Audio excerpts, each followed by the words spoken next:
Ladies and gentlemen, are you ready?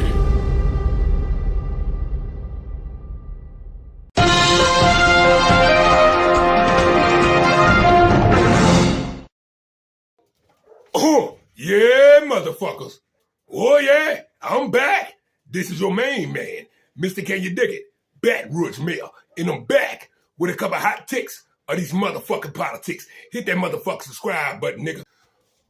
Oh, look, America. Breaking news, breaking news, breaking news. The ceasefire has now been breached. The Ayatollah motherfucker say fuck that ceasefire and started shooting again. Donald Trump used a duck. Lock his mother. The so-called ceasefire has already been violated. This is quickly devolving into chaos before our eyes as attacks continue. An oil refinery on Iran's Lavon Island was attacked this morning. Iran then retaliated, striking Saudi Arabia's east-west oil pipeline in a drone attack. Kuwait says water desalination and power plants were struck by Iran earlier today. We're also hearing that the UAE and Bahrain were attacked. Meanwhile, Israel continues to pound Lebanon with airstrikes. The scenes out of Lebanon look apocalyptic right now. This is one of the largest coordinated strikes by the IDF against Lebanon to date. Reports are already coming in that at least 300 people were killed in the attacks, with many more injured. Iranian state media outlet Fars posted on Telegram that while 2 tankers transited the Strait of Hormuz this morning, they will block the strait as long as Israel attacks Lebanon. Iran says that Lebanon was part of the ceasefire agreement. Shehbaz Sharif, the PM of Pakistan and the independent mediator of this ceasefire, says that Lebanon is part of the ceasefire, but now the U.S. and Israel are contradicting him, saying that it is not. Sharif posted this morning, quote, "Violations of ceasefire have been reported at few places across the conflict zone which undermine the spirit of peace process. I earnestly and sincerely urge all parties to exercise restraint and respect the ceasefire for 2 weeks as agreed upon so that diplomacy can take a lead role towards peaceful settlement of the conflict." Meanwhile, people are absolutely stunned by Trump's deal with Iran, even many supporters of Trump's war, as it appears he folded to every one of Iran's demands, including allowing them to charge ships to pass through the strait. This situation is extremely precarious at the moment. We'll keep following it, so spread the word and listen to the Midas Touch podcast for more updates. Oh, look, America. The Epstein files and Netanyahu and the Israel clique is the reason why we in a war right now. We need to go get the Israel clique and Netanyahu ass. Bring them back to America. Put the handcuffs on them. Kick them in their ass. Lock his...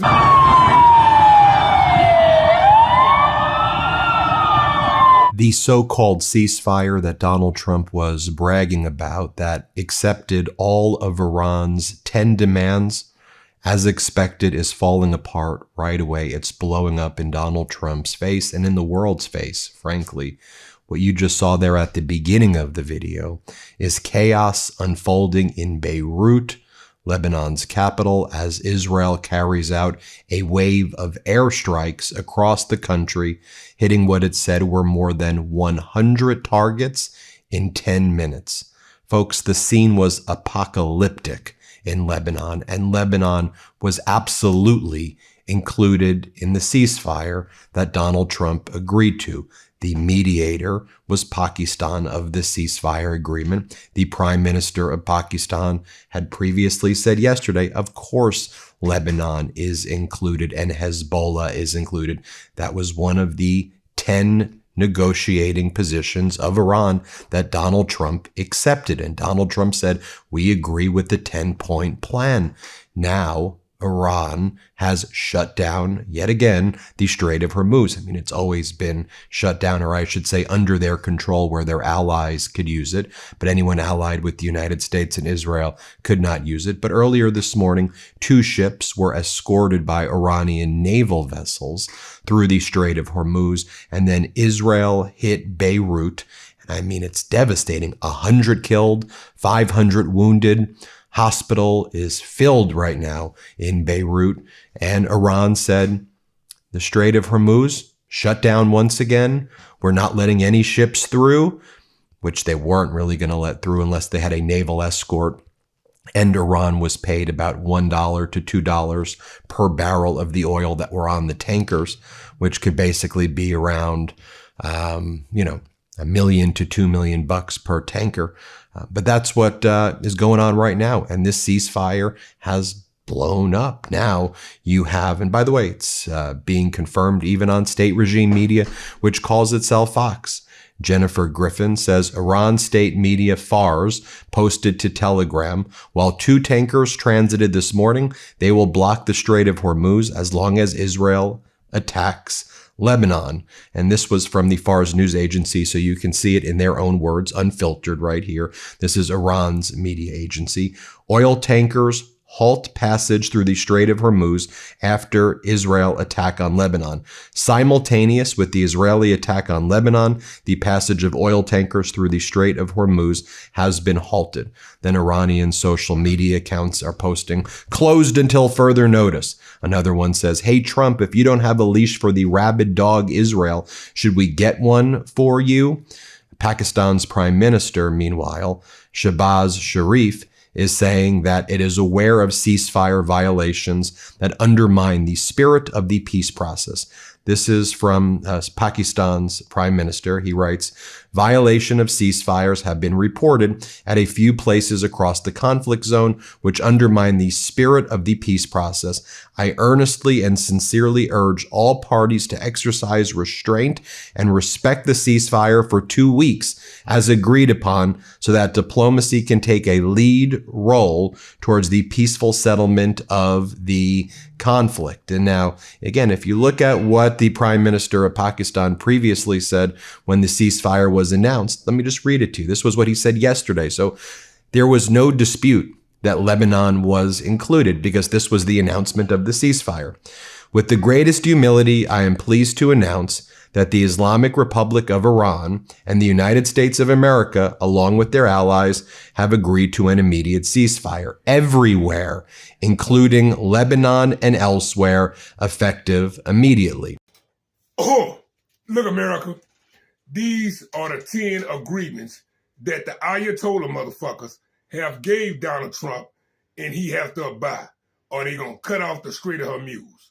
Number 1, committed to non-aggression, continue of Iran's control over the Strait of Hormuz, acceptance of uranium enrichment, lifting up all primary sanctions, lifting up all secondary sanctions, terminating of all UN Security Council resolutions, termination of a Board of Governors resolution, payment of compensation to Iran, withdrawal of U.S. combat forces to Iran, casualties of war, all fronts included against Ayatollah in Lebanon.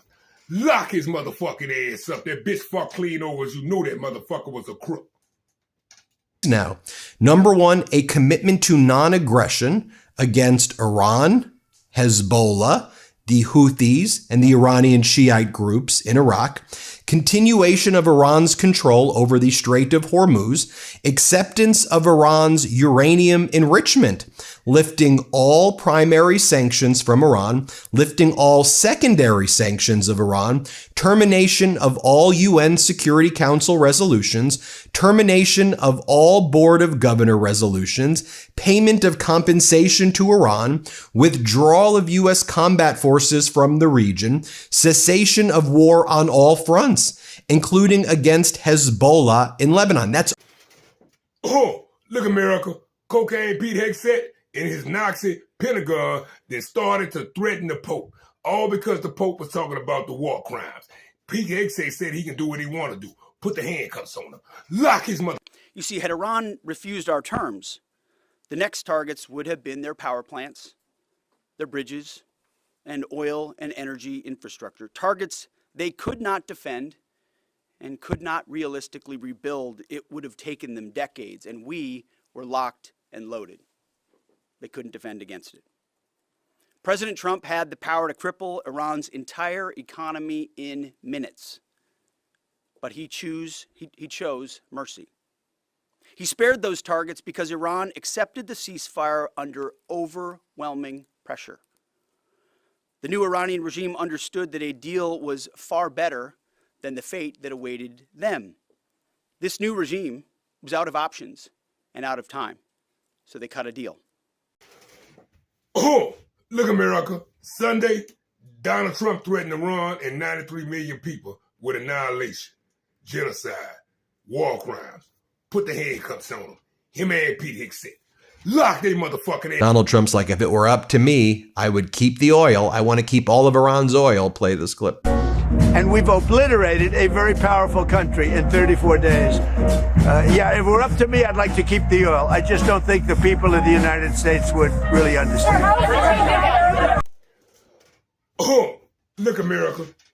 These are the exact words that Donald Trump spoke the other day to the world.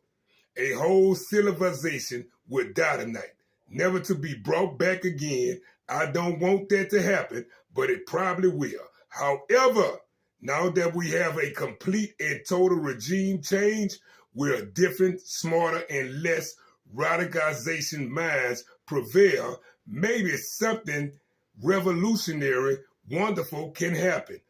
Who knows? Well, find out tonight.